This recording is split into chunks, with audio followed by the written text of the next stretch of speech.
Good morning, and welcome to another inspiring episode of the Good Morning Minute, where we start the day with purpose, passion, and a little bit of power. I'm your host, Angelina Mojica, and today's conversation is part of our special series in partnership with the Empower Her Steps virtual conference, a movement rooted in helping women rise, heal, and walk boldly into the life God has designed for them. Our mission is simple but powerful: empowering life purpose, because we believe that when a woman finds clarity in her calling, everything changes for her family, her community, and the generations to come. So friends, grab a cup of coffee, take a deep breath, and get ready to be uplifted as we dive into real stories, honest lessons, and bold steps towards purpose with our incredible guest. And our guest today is Stacey. Stacey, welcome to the show. Thank you. Thank you for having me. I'm blessed to be here. Oh, we are excited to get to know you better through our conversation. But before we do so, just take a moment to introduce yourself to our listeners. Yes, I'm Stacey. I've been a clinical therapist for 25 years, but have upgraded myself to a woman empowerment coach about 2 years ago. Um, and I love helping women. I have had this as a clinical therapist. I usually worked with kids Mhm. in special needs, and it'll be 4 years in November. I suddenly lost my stepfather passed away, and then 3.5 weeks later, I lost my husband. Mhm. And about, I would say, 8 months to a year after he passed away, I started doing some more private practice and telehealth. Mhm. And all the women that kept coming to me, one had some form of loss, either a Mhm. funeral type of loss, excuse me, or they had lost their identity because they had been taking care of so many people or just, their children, and they had lost their identity and they just were overwhelmed and burnt out. And it seemed like this Mhm. very common theme that had been presenting itself. And Mhm. that's when, about 6 months into doing that, I decided I want to help more women because in Mhm. therapy I have to stay within my state limits, and I wanted to help more. And so, I'm in Northeast Ohio, and so as a coach, I've been meeting women from, I've helped someone from Texas and Iowa, and I've have through all of this now being on. I've met friends, networking, and it's just Yeah. been wonderful to be able to, expand beyond Mhm. Ohio. Mhm. Technology is great. I love it. I'm a coach as well, so I totally understand the impact you can make.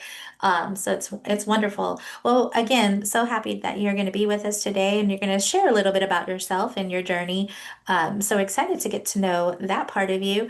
But before we jump into the conversation, I'd like to start with just a little icebreaker. And Sure. my question to you is, what's one small thing that makes you smile? The sunshine on my face. You know, Yes, my yeah. kids. I mean, I've got so many things that bring a smile to my face, but I start every morning with gratitude and, Mhm. waking up.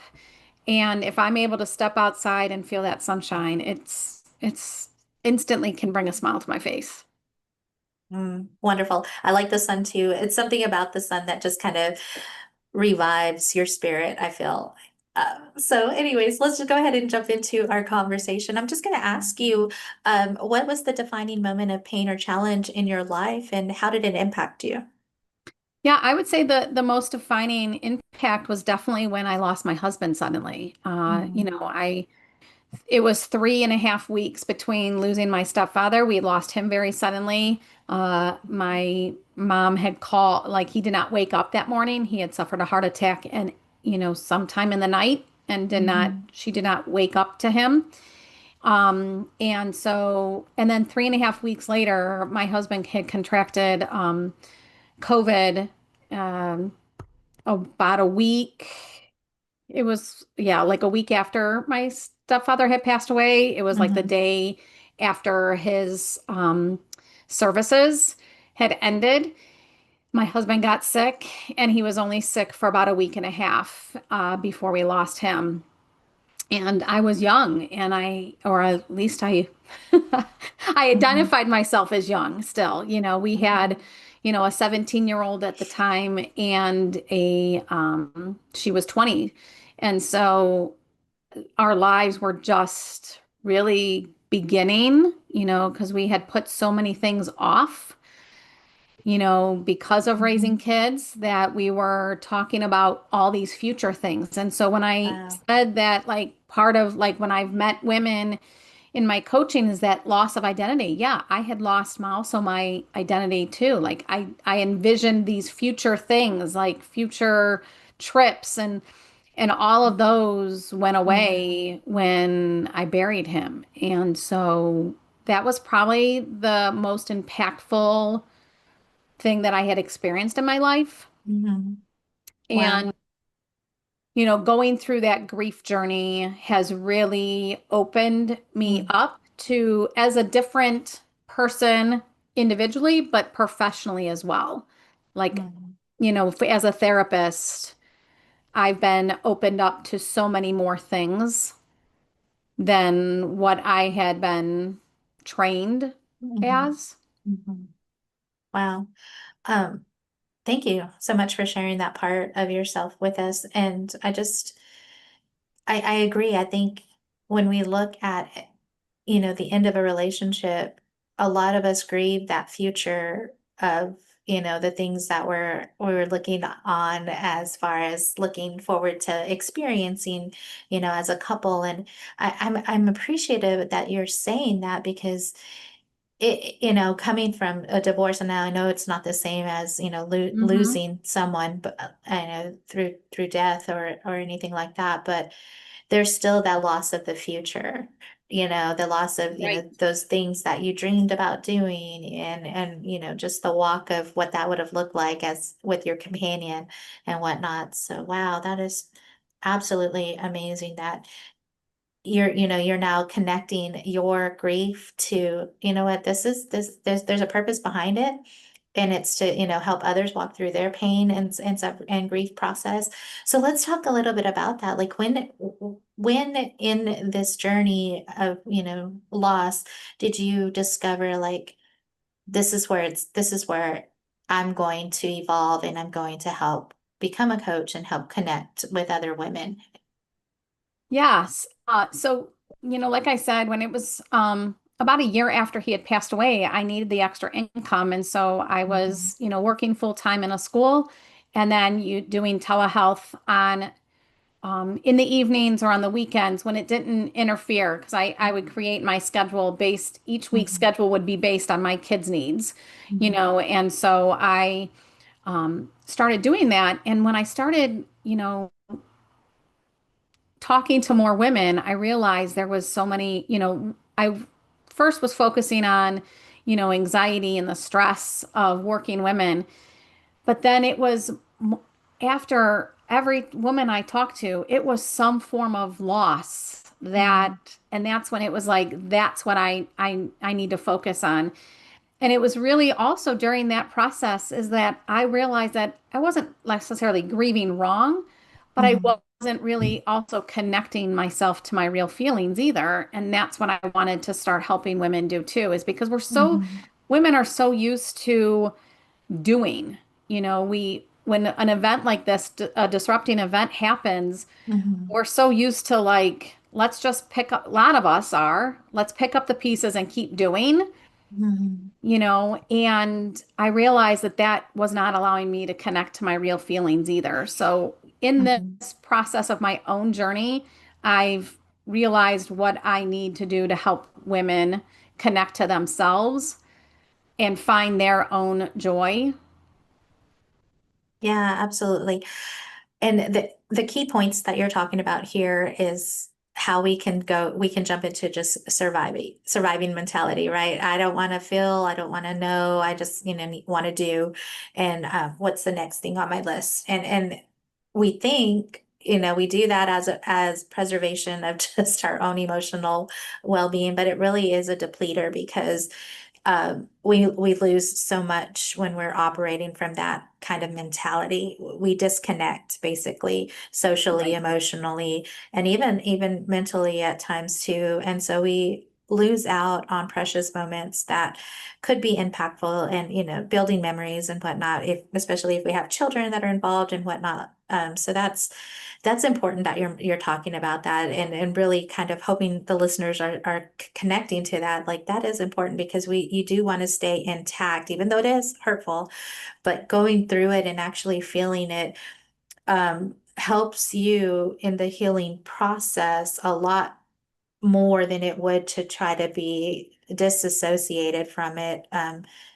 So let's talk about the healing process. I know you kind of alluded to it, but let's talk about your healing and the growth in all of this. Yeah.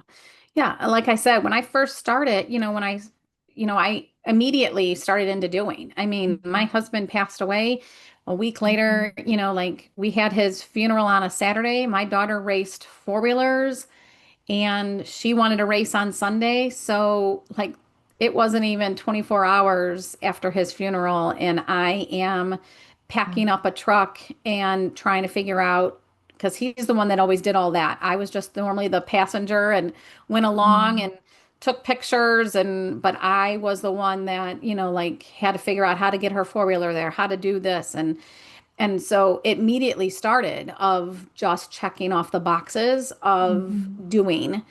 And so it was real. And then I found myself, you know, um, being more not secretive, but like mhm, I wouldn't allow my kids to see me cry usually. Or if mhm, someone asked me how I was feeling, it was fine. I'm doing okay.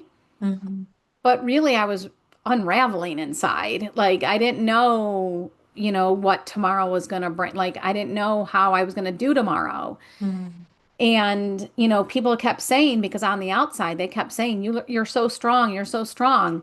mhm, And I felt strong, but I also felt weak. Like, I felt mhm. like I did not know what, like all my future looked like. I Yeah. didn't know who I was. And because I'd always been, John's wife or, you know, my kid's mom and I was like, who is Stacey? Mhm, And I don't necessarily know when the actual moment was, but it's probably been even after I've started my own business of doing some of my own I had a business coach and it was mhm, like really doing some mindset work and getting more in touch with my own self that mhm, I've realized that's part of the key that I need to also help in my coaching program mhm, is allowing women to giving them the tools to connect to their own feelings, mhm, being comfortable with their own feelings, sitting with them, and then working through the process of nervous system regulation mhm, and mhm. changing their own thoughts to help them again find their joy. Yeah.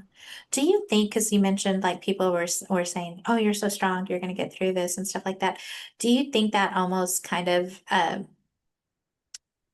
is a reason why we don't allow ourselves to be vulnerable and show because you mentioned the word weakness, and I really try as a coach to refrain from weaknesses because I look at it at areas of development or just growth Right. because but do you think that when people speak that on us it's like we Oh, have to be strong, like it's always just an affirmation of yeah. this is why I can't you know. Right. It's a way that your brain confirms those, Mhm. faulty beliefs that you already might have. Yeah. Is that like if I cry, then people are going to think I'm weak. If I ask for help, they're going to think I'm not strong. And Mhm. so hearing the words of people saying, "Oh, you're so strong," it's just another way to confirm what you may already have that, those inner messages that kind of get Mhm. to you sometimes.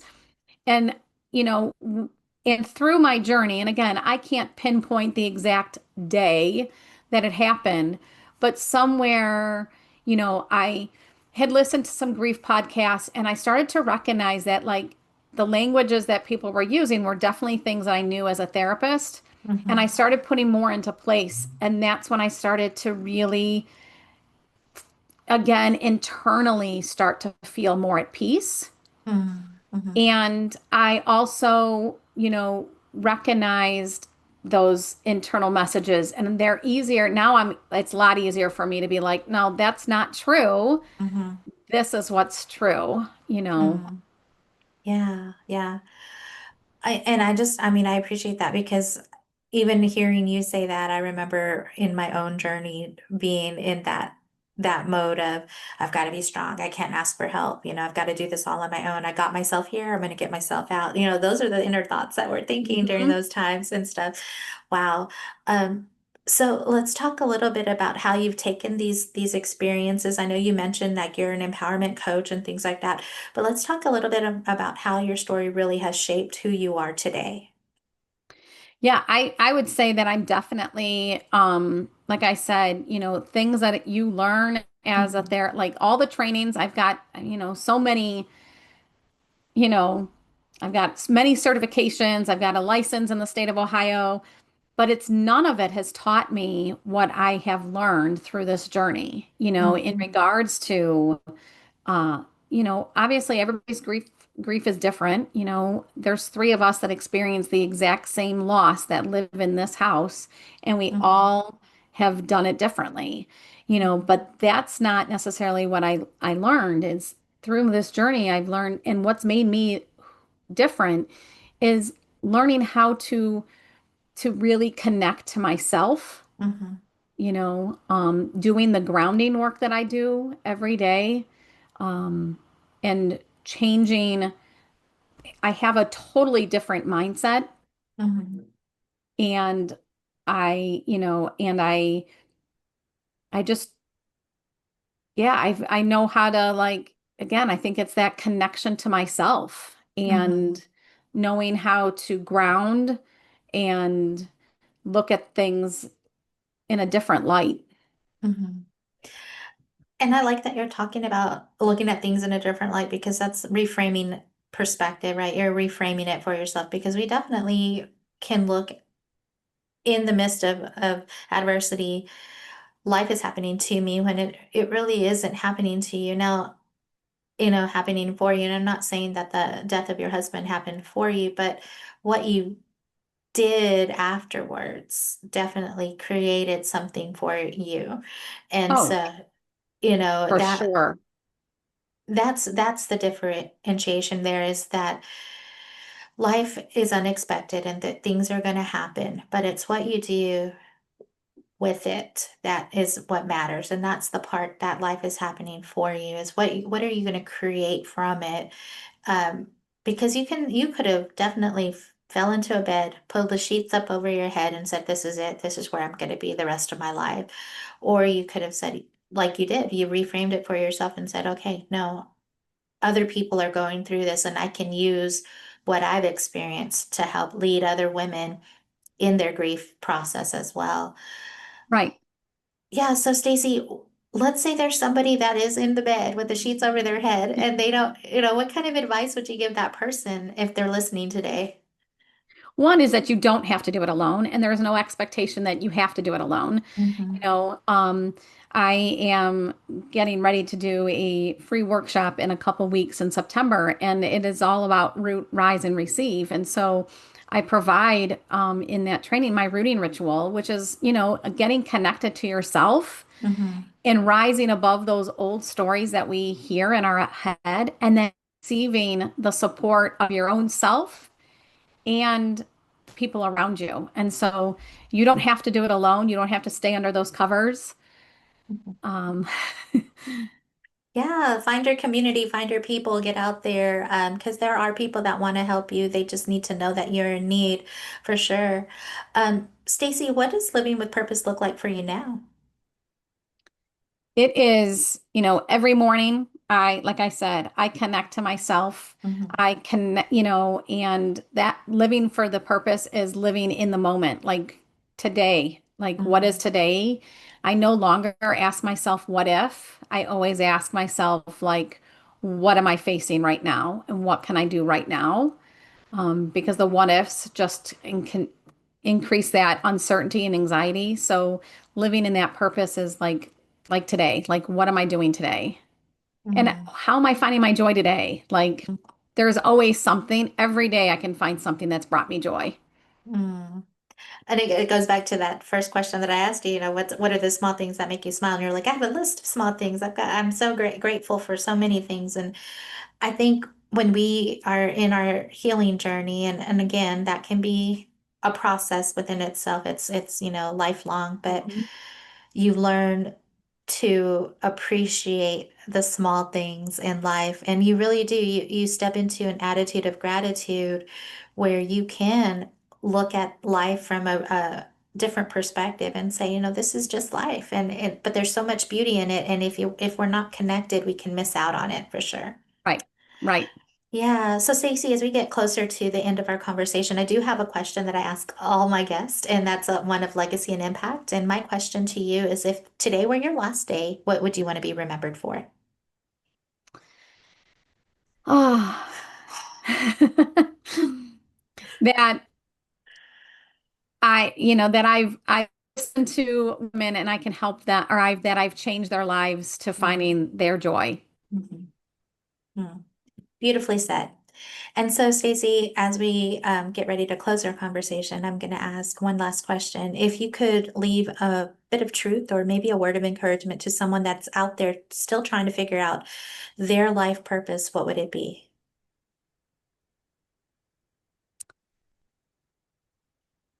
Uh, well, like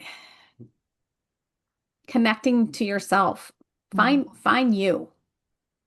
We lose ourselves in so many things, and there's so much noise out there that get connected to yourself. mm. I like that. Again, I think I had another guest on the show that said, your purpose is yourself. And when you can recognize that and work through that, then you definitely understand how to lead in your calling for sure. Um, Stacey, let's say there's some women out there listening today and they want to connect with you, or maybe somebody that wants to have you present a workshop for them. How can they get connected with you? Well, the easiest way is definitely my email at uh, Stacy at stacyjohnsoncoaching.com. And that's an EY with Stacy.